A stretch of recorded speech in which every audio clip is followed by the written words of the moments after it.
La paix soit avec vous.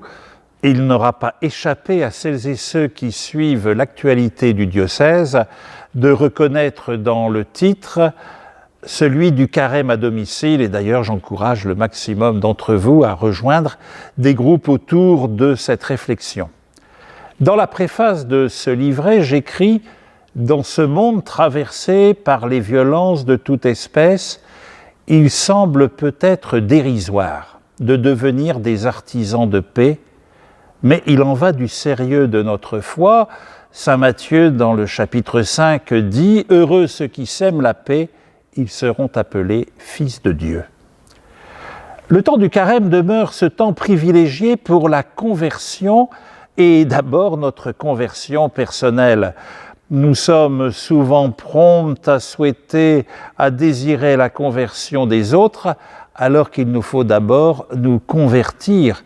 Sinon, comme le dit l'évangile du mercredi des Cendres, nous sommes des hypocrites.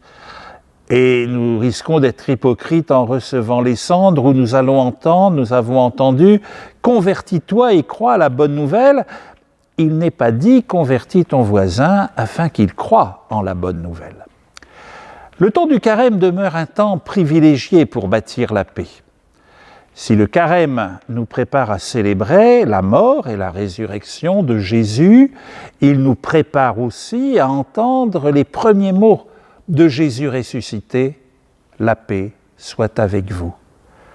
La paix, elle est à construire déjà en nous-mêmes, dans nos familles, nos relations sociales et professionnelles, aussi avec la création, et aussi et parfois dans nos communautés paroissiales où ce n'est pas toujours la paix qui y règne.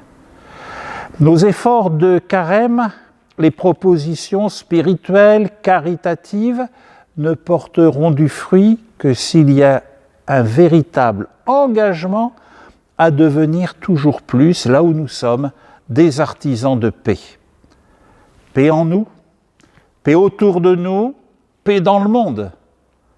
Paix autour de nous et dans le monde par un engagement dans les associations ou les mouvements d'Église, et que ce soit les associations ou les mouvements d'Église, nous n'en manquons pas. Le carême demeure également ce temps privilégié pour célébrer le sacrement de pénitence et de la réconciliation, sacrement dans lequel, dans la formule de l'absolution, nous demandons au Seigneur, pour celui qui vient humblement se confier au Seigneur, que le Seigneur te donne le pardon et la paix.